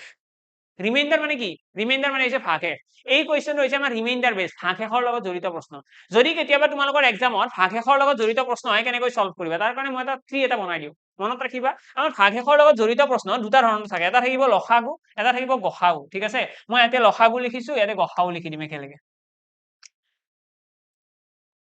ঠিক আছে, এইখিনিত মই লিখি দিলো HCF। গসাউত কি হ'ব, ভাগশেষৰ লগত জড়িত সংখ্যাৰ ক্ষেত্ৰত গসাউ। আৰু লসাগুত কি হ'ব, এলচিএম। এলচিএমত কি হ'ব। তো মনত ৰাখিবা কথাটো এনেকুৱা, যদি আমাক গসাউ উলিয়াব দিয়ে ভাগশেষৰ লগত জড়িত, এইটো ৰিমাইণ্ডাৰ বেছ, ৰিমাইণ্ডাৰ বেছ বুলি লিখি থৈ দিয়া, ৰিমাইণ্ডাৰ বেছ। যদি ভাগশেষৰ লগত জড়িত কুৱেশ্যনৰ গসাউ উলিয়াব দিয়ে, আমি কি কৰিব লাগে, আমি প্ৰথমতে চাম ভাগশেষ ৰিমাইণ্ডাৰটো দিয়া আছে নে নাই, reminder given or not, reminder given. তো এটা চিটুৱেশ্যন আহিব ৰিমাইণ্ডাৰ গিভেন, আৰু এটা চিটুৱেশ্যন আহিব reminder not given. Reminder not given ঠিক আছে মনত থাকিব রিমাইন্ডার গিভেন বা নট গিভেন যদি রিমাইন্ডার দিয়া থাকে রিমাইন্ডারটো যদি দিয়া থাকে আমি কি কৰিম ৰিমাইন্ডাৰ দিয়া থাকিলে আমি সিম্পলি কি কৰিব লাগে সংখ্যা কেইটাৰ পৰা ঠিক আছে ব্ৰেকেটত লিখিবা নাম্বাৰস মাইনাস ৰিমাইন্ডাৰ সংখ্যা কেইটাৰ পৰা ভাগশেষটো বিয়োগ কৰিব লাগে আৰু যদি ৰিমাইন্ডাৰ নট গিভেন হয় সংখ্যা কেইটাক এটা কান্তৰ পৰা বিয়োগ কৰিব লাগে numbers are need to subtract from each other ঠিক আছে one from other সংখ্যা কেইটাক এটা কান্তৰ পৰা বিয়োগ কৰিব লাগে কেনেকৈ কৰিব লাগে মই দেখাই আছো লিখি থোৱা জাস্ট লাইন সংখ্যা কেইটা এটা কান্তৰ পৰা বিয়োগ কৰিম মানে আলটিমেটলি বিয়োগে কৰিব লাগে যদি ভাগশেষটো দিয়া থাকে নাম্বাৰ কেইটাৰ পৰা ভাগশেষটো বিয়োগ কৰিম ভাগশেষটো দিয়া থাকিলে দিয়া নাথাকিলে কি কৰিম সংখ্যা কেইটাক এটা কান্তৰ পৰা বিয়োগ কৰিম ঠিক তেনেদৰে ইয়াতে কি কৈছে এলসিএম কৈছে এলসিএমত কি হ'ব ৰিমাইন্ডাৰ এটা থাকিব গিভেন ৰিমাইন্ডাৰ গিভেন আৰু লগতে ৰিমাইন্ডাৰ কি হ'ব ইয়াতে ৰিমাইন্ডাৰ সেম মানে গোটেইকেইটা ক্ষেত্ৰত ৰিমাইন্ডাৰ কি আহিব একে সেম ৰিমাইন্ডাৰ যদি হয় আমি কি কৰিব লাগে এলসিএম ওলাই লম প্লাস ৰিমাইন্ডাৰ এলসিএমৰ লগত ৰিমাইন্ডাৰটো যোগ যদি এনেকুৱা হয় reminder given but not same reminder given তোমালোকে লিখি ল'বা দেই ভালকৈ reminder given but not same মানে একে নহয় ডিফাৰেন্ট ৰিমাইন্ডাৰ তো ডিফাৰেন্ট ৰিমাইন্ডাৰ বুলি ক'লে আমি কি কৰিম আমি এলসিএম লম ঠিক আছে আমি এলসিএম লৈ পেলাই মাইনাস ডিফারেন্স কৰিম মাইনাস ডিফাৰেন্স কি হয় ডিফাৰেন্স বুজাই আছো কোৱেশ্চনত বুজাই দিম তো এইখিনি চাৰ্টখন বনাই থৈ দিয়া যে এইচসিএফ উলিয়াব দিব এইচসিএফত কি হয় ৰিমাইন্ডাৰ গিভেন থাকে ৰিমাইন্ডাৰ দিয়া থাকিলে আমি নাম্বাৰৰ পৰা ৰিমাইন্ডাৰটো বিয়োগ কৰিম নাম্বাৰৰ পৰা ৰিমাইন্ডাৰ বিয়োগ যদি ৰিমাইন্ডাৰ নট গিভেন হয় তেতিয়াহ'লে সংখ্যা কেইটা এটা কান্তৰ পৰা বিয়োগ কৰিম যিকেইটা নাম্বাৰ থাকে ধৰি লোৱা এ বি চি তিনিটা নাম্বাৰ আছে এ বি চি এই নাম্বাৰ কেইটা কি কৰিম এ মাইনাস বি তাৰপিছত বি মাইনাস চি আৰু চি মাইনাস এ এনেকুৱা মানে সংখ্যা কেইটাক এটা কান্তৰ পৰা বিয়োগ কৰি দিম কাম খতম a minus b minus c minus a তো তিনিটা সংখ্যা বিয়োগ কৰি দিলো কাম খতম এতিয়া নেক্সট আমাৰ কি থাকিব এলসিএমত কি হয় ৰিমাইন্ডাৰ যদি গিভেন থাকে আৰু সেম থাকে এইটো ইম্পৰ্টেন্ট সেম ৰিমাইন্ডাৰ যদি সেম থাকে তেতিয়াহ'লে এলসিএম প্লাস ৰিমাইন্ডাৰ এতিয়া এইবিলাক বস্তু মনত ৰাখিব লগা বস্তু যেনেকে জিএস মনত ৰাখা এইবিলাক মনত ৰাখিব লগা কুৱেশ্যনটোহে পিছত আমি নিজে প্ৰেক্টিচ কৰিম কুৱেশ্যনটোহে কৰিব কিন্তু এইখিনি বস্তু মনত নাথাকো কুৱেশ্যনটো কৰিব নোৱাৰা নেক্সট আমি কি কৰিম ৰিমাইন্ডাৰ ধৰি লোৱা গিভেন আছে but not same remainder different remainder তো ডিফাৰেন্ট ৰিমাইন্ডাৰ কি হয় এলসিএম মাইনাস ডিফাৰেন্স ওকে এটা কেনেকে হয় কি হয় কুৱেশ্যনৰ থ্ৰুৰে প্ৰেক্টিচ কৰি দিম এইটো কুৱেশ্যন চোৱা ইয়াৰে আমাক কৈছে find the greatest number greatest মানে কি গ্ৰেটেষ্ট মানে ডাঙৰ সংখ্যা আৰু ডাঙৰ সংখ্যা উলিয়াব দিলে আমি কি কৰো ডাঙৰ সংখ্যা উলিয়াব দিলে আমি সদায় HCF লওঁ আৰু HCF কাৰ উলিয়াব লাগিব আমাৰ কুৱেশ্যনত কৈছে 72 96 আৰু 120 লিভিং দ্য সেম ৰিমাইন্ডাৰ আমাক কৈছে একে ৰিমাইন্ডাৰ থাকিব ইন ইচ কেস কিন্তু ৰিমাইন্ডাৰটো দিয়া আছে নেকি আমাক ৰিমাইন্ডাৰ সেম বুলি কৈছে কিন্তু ৰিমাইন্ডাৰটো দিয়া নাই এতিয়া ইয়াৰে চোৱাচোন ইয়াৰে আমাক কি কৈছে ৰিমাইন্ডাৰ নট গিভেন HCF বুলি গম পাইছো HCF ৰিমাইন্ডাৰ নট গিভেন এই কনসেপ্টটো কৰিছে ন ইয়াৰে যদি কুৱেশ্যনটো চোৱা ৰিমাইন্ডাৰ নট গিভেন কিন্তু গ্ৰেটেষ্ট নাম্বাৰ মানে HCF উলিয়াব দিছে তো এই ক্ষেত্ৰত আমি কি কৰিম এই নাম্বাৰস কেইটা এটা কান্তৰ পৰা বিয়োগ কৰিম অৰ্থাৎ 96 মাইনাস 72 120 মাইনাস 96 আৰু লগতে 120 মাইনাস 72 মানে আমি কি কৰিম আমি এই সংখ্যা কেইটা যোনকেইটা ডাঙৰ সংখ্যা থাকিব তাৰ পৰা সৰু কেইটা বিয়োগ কৰিম এটা চোৱা 120তকৈ এই দুইটা সৰু তো এখানে 120 পৰা দুইটা বিয়োগ কৰিছো 96তকৈ 72 সৰু 96 পৰা 72 বিয়োগ কৰিছো এটা ইয়াৰ পৰা যিকেইটা এনসাৰ পাবা সেই এনসাৰ কেইটা আমি কি উলিয়াব লাগে HCF তো কিমান আহিব 96 মানে 72 কৰিলে এটা আহিব 4 এটা আহি গল 2 এটা কিমান আহিব 96 বিয়োগ কৰিলে 24 আহি গল আৰু ইয়াতে কিমান আহিব বিয়োগ কৰিলে 72 পৰা 8 আহি গল আৰু ইফালে 48 ক্লিয়াৰ 48 তো এতিয়া যদি আমি যদি ইয়াৰে HCF লাও দেখিলে গমে পাই 24 আহিল 24 HCF অৰ্থাৎ 24 এটা এনেকুৱা সংখ্যা যিটো সংখ্যাৰে 24 এটা এনেকুৱা সংখ্যা গোটেইখিনি ক্যালকুলেশন ঠিকে আছে না নাই 4 5 6 আৰু ইফালে থাকি গল তোমাৰ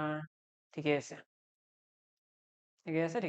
তো 24 এটা এনেকুৱা সংখ্যা যিটো সংখ্যাৰে কি হয় ইহঁতৰ HCF আৰু 24 ৰে যদি তোমালোকে 72 বিয়োগ কৰা ভাগশেষ যিমান আহিব 96 হৰণ কৰিলে হেতুৱে আহিব 120 হৰণ কৰিলে হেতুৱে আহিব এটা তোমালোকে কবা চাগে ভাগশেষ শূন্য আহিছে একো প্ৰবলেম নাই ন শূন্য আহিব পাৰে ভাগশেষ যি আহে আহিব হেতু লো মেটাৰ নকৰে তো কথাটো হল কি ভাগশেষ 24 ৰে হৰণ কৰিলে গোটেইকেইটা সমান আহিব এইটো হৈছে এপ্ৰোচ সংখ্যা কেইটা এটা কান্তৰ পৰা বিয়োগ কৰিব লাগে এই মেথডটো ঠিক আছে নেক্সট আমাৰ কি আহিব নেক্সট আহিব ৰিমাইন্ডাৰ গিভেন বাট সেম ৰিমাইন্ডাৰ বা ডিফাৰেন্ট ৰিমাইন্ডাৰ যিয়ে নহওক কিয় এটা ইয়াতে যদি কুৱেশ্যনটো চোৱা ইয়াতে আমাক কৈছে ফাইন্ড দ্য গ্ৰেটেষ্ট নাম্বাৰ ডাঙৰ সংখ্যা উলিয়াব দিছে মানে আমি কি উলিয়াম প্ৰথম কথা আমি গম পাই গলো যে HCF উলিয়াম তাৰ পিছত আমাক কি কৈছে 70 আৰু 50 লিভস ৰিমাইন্ডাৰ বুলি কৈছে ৰিমাইন্ডাৰ কি আহিব ৰিমাইণ্ডাৰ কি আহিব বুলি কৈছে ৰিমাইণ্ডাৰ কৈছে আমাক 1 আহিব ৰিমাইণ্ডাৰ কৈছে কি 1 আহিব আৰু 4 আহিব মানে আমি কি কৰিম আমি 70 ৰ পৰা 1 বিয়োগ কৰিম আৰু 50 ৰ পৰা 4 বিয়োগ কৰিম বুজি পালানে আমাৰ মানে 70 ক যেতিয়া হৰণ কৰিম ভাগশেষ 1 আহিব ন তো সেইকাৰণে 70 ৰ পৰা 1 বিয়োগ 50 ৰ পৰা 4 বিয়োগ তো ৰিমাইণ্ডাৰ যেটো দিয়া আছে সেইটো বিয়োগ কৰিব লাগে তো HCF অফ কাৰ উলাব লাগিব 69 আৰু 46 ৰ আমি HCF উলাব লাগে ঠিক আছে এই দুটা সংখ্যা তোমালোকে HCF উলাই দিয়া তো কারেক্ট আনসার মেবি 23 আহিব 23 এটা এনেকুৱা সংখ্যা যেটো সংখ্যাৰে তোমালোকে যদি হৰণ কৰি দিয়া এটো 3 বাৰ যাব এটো 2 বাৰ যাব 3 টো তো 23 এটা এনেকুৱা সংখ্যা যেটো সংখ্যাৰে তোমালোকে 70 আৰু 50 ক যদি হৰণ কৰা তেতিয়ালে ভাগশেষ আহিব 1 আৰু 4 তো এটো হৈছে সেকেন্ড মেথড ঠিক আছে মই গতিকে টাইপ অফ কোৱেশ্চনে কৰাই আছো ইয়াতে তোমালোকে চাগে বুজি পাই গৈছা আমি টাইপ অফ কোৱেশ্চন কৰিম গোটেই চেপ্টাৰ কমপ্লিট কৰিম সব কনসেপ্ট শিকিম গোটেইখিনি এক্সামত ইয়াৰে বাহিৰত নাযায় এটো সিওৰ জাস্ট তোমালোকে নিজৰ ফালৰ পৰা কৰিব লাগিব কনসেপ্ট ইয়াতে পাবা প্ৰেক্টিছৰ কাৰণে তোমালোকে যিকোনো ফলো কৰা আৰু লগতে ক্যাপসুলখনৰ পৰা লাষ্টৰ ঔষধটো খাবা আৰু এক্সাম দি আহিলে হ'ল ওকে ওকে নেক্সট আমাৰ কি আছে ইয়াতে next ইয়াতে কৈছো find the least number which when divided by 5 7 9 and 12 leaves the remainder 3 in each case so ইয়াতে ৰিমাইন্ডাৰ টো সেম বুলি কৈছে আমাক কৈছে ইয়াতে লিষ্ট নাম্বাৰ লিষ্ট মানে কি লিষ্ট মানে হৈছে সৰু সংখ্যা বুলি ক'লে আমি কি উলিয়াও সৰু সংখ্যা বুলি ক'লে HCF উলিয়াম জানো HCF উলিয়াও এবাৰ LCM কাৰ ওলাব লাগে 5 7 9 12 ঠিক আছে 9 12 আমাক কৈছে ৰিমাইন্ডাৰ আছে ৰিমাইন্ডাৰ কি সেম 3 প্ৰতিটো ক্ষেত্ৰতে মানে ৰিমাইন্ডাৰ সেম আৰু ৰিমাইন্ডাৰ যদি সেম হয় আমাৰ কনসেপ্টটো কেনেকুৱা আছিল LCM চোৱা LCM ৰ দুটা সিনাৰিও থাকে দুটা পজিশন থাকে এটা হল ৰিমাইন্ডাৰ সেম আৰু এটা ৰিমাইন্ডাৰ ডিফাৰেন্ট সেম ৰিমাইন্ডাৰ হলে LCM ওলাম লগতে ৰিমাইন্ডাৰটো যোগ ডিফাৰেন্ট ৰিমাইন্ডাৰ হলে LCM ওলাম minus difference clear different reminder হলে কি LCM মাইনাস ডিফাৰেন্স ডিফাৰেন্ট বুলি ক'লে মাইনাস আৰু সেম বুলি ক'লে প্লাস মনত থাকিব এইখিনি মনত কৰিলে হ'ল নেক্সট আমি ইয়াৰে যদি LCM ওলাও LCM কিমান আহিব LCM অলমোস্ট গোটেইখিনি পূৰণে কৰিব লাগিব তো 12 5 গুণ 60 9 7 গুণ 63 63 পূৰণ 60 কৰিলে কিমান হ'ব 63 পূৰণ 60 ইয়াৰে আহি গ'ল 8 আৰু 37 আগে 37 3780 এটা 3780 লগত কি কৰিম 3 টো যোগ কাৰণ এটোৱে প্ৰশ্ন আমি কি কৰো LCM ৰ লগত 3 টো যোগ কৰো ন ৰিমাইন্ডাৰটো আমি ৰিমাইন্ডাৰটো যোগ কৰিব লাগে তো এটো যোগ কৰিলে কাৰেক্ট আনসাৰ কিমান আহিব 3783 আৰু লগতে এটা কথা কওঁ কষ্ট কৰিব নোৱাৰা ষ্টুডেন্টখিনিৰ কাৰণে এটো ক্লাস নহয় ডিসক্লেইমাৰ যদি এক্সামৰ আগ মুহূৰ্ততো যদি কষ্ট কৰিব পৰা সাহস নাই তেতিয়াহলে ক্লাসটো চাইও লাভ নাই নিজৰ ফালৰ পৰা ক্লাসটো যদিও চাই আছা নিজৰ ফালৰ পৰা কষ্ট কৰিব লাগিব সিম্পল কথা এতে মই গোটেইকেইটা টাইপ অফ কোৱেশ্চন দেখাই দিছো এটা কোৱেশ্চন বাহিৰত নাথাকে তাৰ পাছতো যদি তোমালোকে নোৱাৰা কাৰ ভুল হ'ব কমপ্লিটলি ফল্ট কাৰ হ'ব ইমান দিনে এক্সকিউজ দি আছিলা ফ্ৰী ক্লাস লাগে পয়সা নাই কোৰ্স লবলে এতিয়া কি কৰি আছা চাই লবা নিজকে ওকে নেক্সট আমি কি দেখি আছো LCM টো হৈ গল তো LCM ত আমি কি কৰিলো +3 কিয় কৰিলো কাৰণ আমাৰ এটা সেম ৰিমাইন্ডাৰ আছে যদি ডিফাৰেন্ট ৰিমাইন্ডাৰ হয় এটা এইটো কোৱেশ্চনত চোৱা ইয়াতে কি কৈছে ইয়াতেও কৈছে আমাক when divided by 9 leaves no remainder okay ইয়াতে কৈছে আমাক find the least number আমাক কৈছে সৰু সংখ্যাটো উলিওৱা সৰু সংখ্যা কৈছে মানে আমি এটা কথাটো গম পালো যে LCM ওলাম নেক্সট কৈছে which when divided by 6 7 8 6 7 আৰু 8 এৰে যেতিয়া হৰণ কৰিম leaves remainder কিমান 3 তিনি আমাৰ ভাগশেষ আহিব এটা 3 ভাগশেষ আহিব বুলি কৈছে আমি কি কৰিম প্ৰথমতে যেটোকে ভাগশেষটো সেম ৰিমাইন্ডাৰ 3 আহিব আৰু সেম ৰিমাইন্ডাৰ তো এখানে কি কৰিম 3 ওটা পূৰণফলটো নহব বাৰু আমাৰ কিমান আহিব এটো LCM যদি আমি এটো লৈ দিও এতে থাকিব তোমাৰ 2 আহিব 3 আহিব 7 আহিব আৰু 4 আহিব ক্লিয়াৰ এইটা পূৰণ কৰিলে কিমান হ'ব 8 আহি গ'ল 8 3 গুণ 24 24 7 গুণ 20 7 গুণ 140 7 4 গুণ 28 168 আমাৰ কিমান আহি গ'ল LCM লগতে আমাক ৰিমাইন্ডাৰ কৈছে 3 ৰিমাইন্ডাৰ 3 মানে আমি 3 এটা যোগ কৰিম যোগ কৰি পেলাই দেখিলো 172 171 এতিয়া আমি নেক্সট কি চাব লগা আছে চোৱা দেই আমাক কৈছে এনেকুৱা এটা সংখ্যা উলিওৱা find the least number এনেকুৱা এটা সৰু সংখ্যা উলিওৱা যিটো সংখ্যা 6 ৰে 7 ৰে 8 ৰে হৰণ কৰিলে ভাগশেষ 3 পোৱা যায় ভাগশেষ 3 তো ভাগশেষটো সেম হ'ল নেক্সট আমাক কি কৈছে চোৱা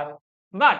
কিন্তু যেতিয়া 9 ৰে হৰণ কৰে ভাগশেষ থাকিব নোৱাৰে মানে 9 ৰে হৰণ কৰিলে ভাগশেষ থাকিব নোৱাৰে তো এনেকুৱা সিচুৱেচনত আমি কি কৰিব লাগে আমাৰ ফৰমেটটো এনেকুৱা বনিব আমাৰ যোনটো 168 আছে ইয়াৰে লগত মই কিবা এটা পূৰণ কৰিম যোগ 3 কৰিম আমি ডাইৰেক্টলি 168 + 3 কৰিব নোৱাৰো কাৰণ ইয়াৰে 9 ৰ এটা কনসেপ্ট আছে ন 9 ধৰি লোৱা এনেকুৱা এটা সিচুৱেচন আহি গ'ল যে 168 মই প্ৰথমতে 168 ৰ লগত 1 এটা পূৰণ কৰিম 1 168 গুণ 168 যোগ 3 কিমান হ'ব 171 আৰু এইটোক যদি মই 9 ৰে হৰণ কৰো কিমান বাৰ যাব 9 1 গুণ 9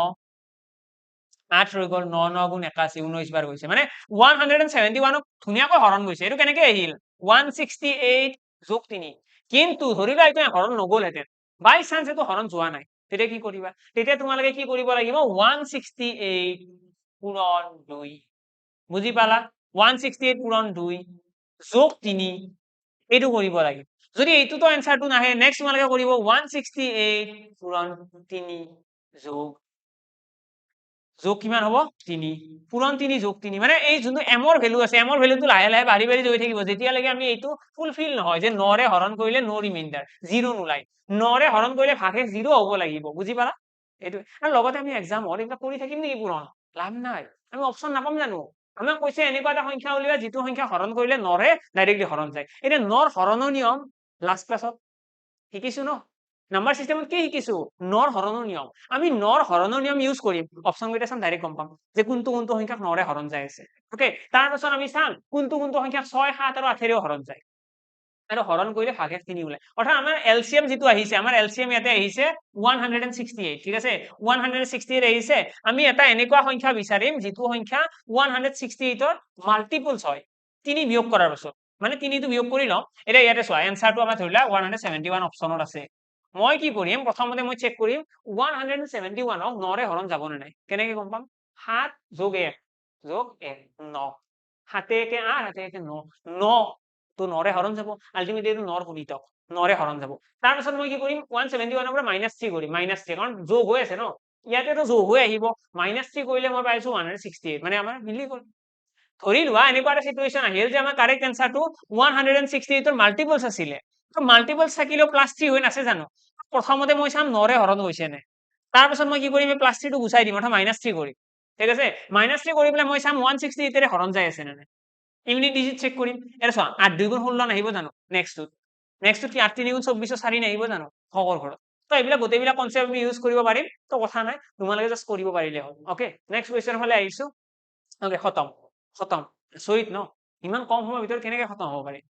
গম পাবা এক্সামৰ পাছত ফিল কৰিবা এইখিনি সাফিচিয়েন্ট আছিলে তো আমাৰ এলসিএম এন্ড এইচসিএফ ইয়াতে খতম ইয়াৰে বাহিৰত কোৱেশ্চন নাহে যিমানখিনি কৰালো গোটেইকেইটা টাইপ অফ কোৱেশ্চন হয় প্ৰতিটো টাইপৰে এটা এটা কোৱেশ্চন মাত্ৰ কৰাইছো যদি তোমালোকে বেছি প্ৰেক্টিস কৰিব বিচাৰা আৰু বেছি প্ৰেক্টিস কৰিব বিচাৰা মক টেষ্ট দিব বিচাৰা তো মক টেষ্টৰ কাৰণে কি কৰিবা তো 23টা মক টেষ্ট আছে লাষ্ট ভিডিওটো কৈছিলো আজিও মই কৈ দিলো তো সকলোৱে মক টেষ্ট যদি বিচৰা কৰিব মক টেষ্ট বুলি প্ৰেক্টিস কৰিম নিজৰ ইমপ্ৰুভমেন্টৰ কাৰণে নিজৰ কনফিডেন্স বিল্ড কৰাৰ কাৰণে তো লৈ ল'ব পাৰা সকলোৱে